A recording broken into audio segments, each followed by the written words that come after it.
इस वीडियो को अंत तक जरूर देखना, क्योंकि इस वीडियो के लास्ट में मैं आपको बताऊंगा कि फिजिकल रिपोर्टिंग करते समय आपके कौन कौन से डॉक्यूमेंट्स यूज होंगे। कैसे हैं आप लोग?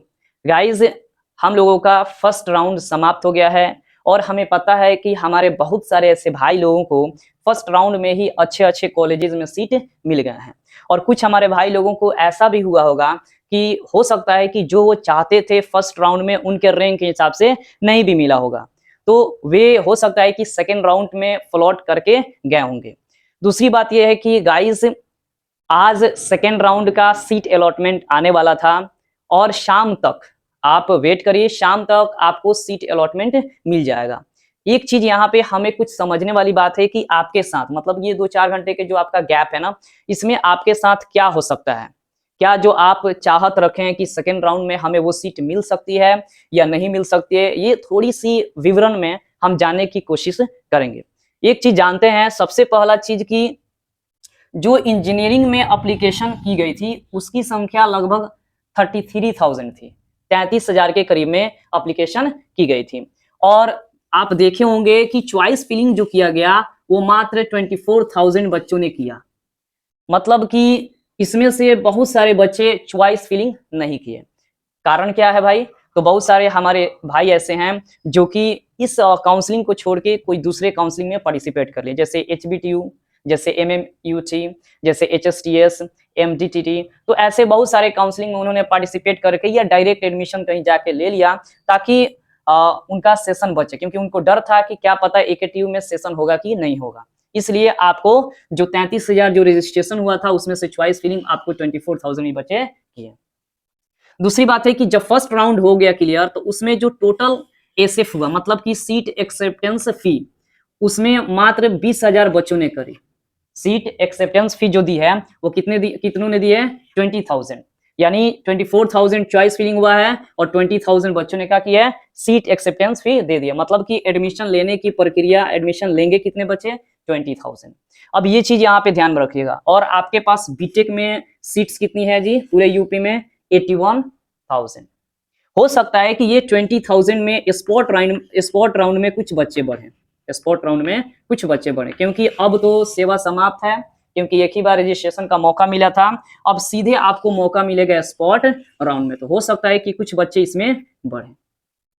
अब समझना है कि भाई 81,000 सीट्स हैं, 20,000 स्टूडेंट्स ने फी दिया और लगभग इसमें से बहुत सारे स्टूडेंट्स ने भी छोड़ भी दिया। ठीक है, तो आपके पास बहुत सारा यूपी में सीट्स है आपको लेने के लिए, लेकिन अब यहाँ पे मैटर करता है कि कौन से सीट को लेंगे। आपकी चॉइस के हिसाब से, आपकी चाहत के हिसाब से अगर आपको सीट मिलती है तो यू आर गुड लक। ठीक है, लेकिन मैटर क्या करता है कि यहाँ पे जो 20,000 बच्चों ने जो पे किया, ये भी तो हो सकता है कि इसमें से बहुत सारे बच्चे एक्सेप्ट कर भी लिए होंगे सीट को, और कुछ बच्चे ऐसे होंगे जो फ्लॉट भी कर लिए होंगे। तो जो बच्चे फ्लॉट कर लिए हैं वो तो आपके सेकेंड राउंड में आएंगे ना जी, सेकेंड राउंड में आएंगे। तो याद रखेंगे, जो कट ऑफ राउंड फर्स्ट में थोड़ी सी डाउन हुई थी, वो कट ऑफ हो सकती है कि सेकेंड राउंड में थोड़ा सा अप जाए। हम तो ज्यादा नहीं कर सकते हैं क्योंकि सीट हमारे पास बहुत सारी है, तो कुछ कट ऑफ थोड़ी सी अप के करीब होने वाली है। दूसरी बात यह है कि भाई अगर आपको सेकेंड राउंड में अगर कोई बेहतर कॉलेज मिल जाता है तो आप थर्ड और फोर्थ के चक्कर में ना पड़े, आप सीट ले लें बेहतर कॉलेज में। कहीं आप थर्ड और फोर्थ के चक्कर में पड़ेंगे और बेहतर सीट नहीं मिलेगा तो फिर दिक्कत हो जाएगी।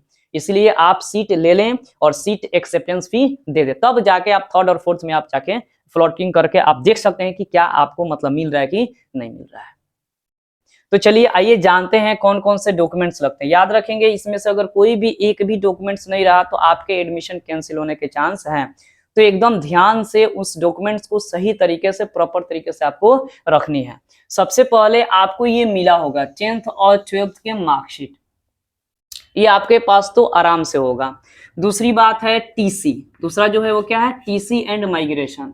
अब टीसी और माइग्रेशन क्या होता है कि जब आप कॉलेज में आपको 12 का सर्टिफिकेट मिला होगा ना, तो उसमें हो सकता है कि टीसी का ये और ये क्या बोलते हैं माइग्रेशन और टीसी मिला होगा, और टीसी में ही आपके कैरेक्टर लिख दिया गया होगा। तो अगर आपको टीसी मिला होगा ना, तो टीसी में आप देख लेना नीचे, हो सकता है कि आपके कैरेक्टर के बारे में लिखा गया होगा, यानी आपको अलग से कैरेक्टर सर्टिफिकेट बनाने की जरूरत नहीं है या कॉलेज में मांगने की आवश्यकता नहीं है, क्योंकि वो ऑलरेडी उसमें ही अब इंक्लूड करके दे दिया जाता है। पहले अलग अलग आते थे, लेकिन अब टीसी में ही कैरेक्टर को लिख दिया जाता है। ऐसे क्या लिखेगा, गुड, उसके अलावा कुछ लिखता ही नहीं है। नेक्स्ट जो हमारा होगा वो होगा जेईई मेंस एडमिट कार्ड। ये आपके पास एकदम रहना चाहिए।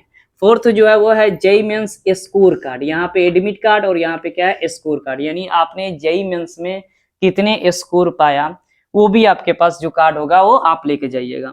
अगला है सीट अलॉटमेंट लेटर, मतलब कि सीट जो आपको अलॉट हुआ है कॉलेज में, तो वो जो लेटर है उसके वेबसाइट से जो मिला है, उस लेटर को आप निकाल लीजिएगा, तो सीट अलॉटमेंट लेटर ले लीजिएगा।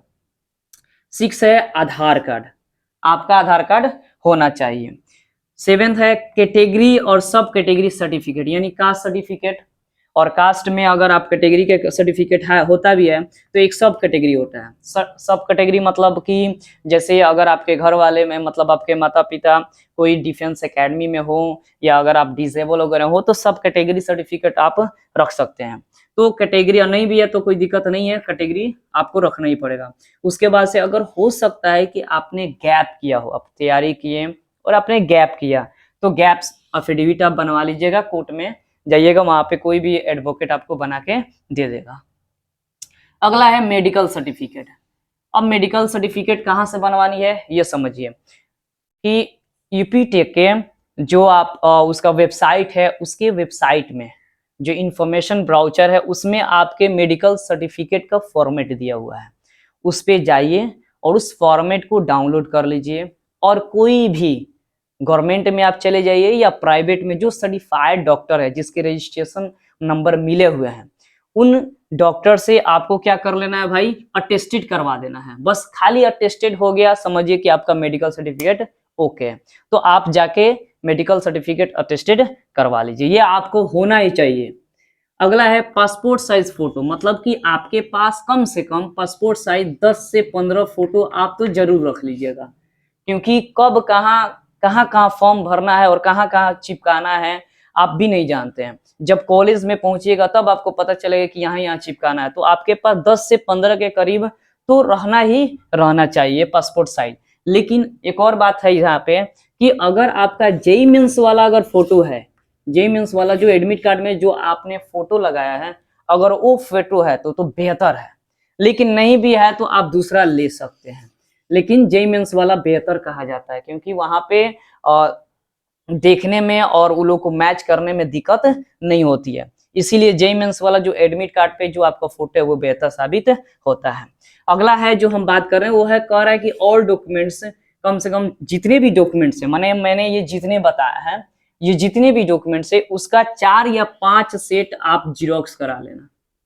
4 और 5 सेट क्या करना, अलग अलग पिनअप करके बना लेना। जैसे मतलब ये पूरा एक सेट में एक जिरोक्स, फिर सेकंड सेट में, ऐसे करके 5 सेट तक जिरोक्स करा लेना। क्योंकि जब भी कहीं जाइएगा वो मांगेगा कि सर्टिफिकेट बार बार निकालिएगा तो आप ही हड़बड़ा जाते हैं। वहां पे जाने के बाद से बहुत सारे स्टूडेंट्स है जो हड़बड़ा जाते हैं, और हड़बड़ाने में थोड़ी सी गलतियां हो जाती है। तो उस टाइम पे अगर आपको सेट में रहेगा ना, तब क्या कीजिएगा, सेट निकाल के दे दीजिएगा, सेट में ही वो पूरा अपना चेक कर लेगा।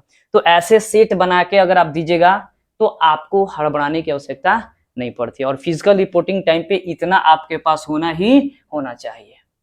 ठीक है, तो गाइज ऐसे ही ढेर सारी वीडियो के लिए आप हमें सब्सक्राइब कर दें, और अगर वीडियो आपको पसंद लग रही है तो आप लाइक भी कर दें, शेयर भी कर दें। चलिए अगले वीडियो में मिलते हैं। Thank you.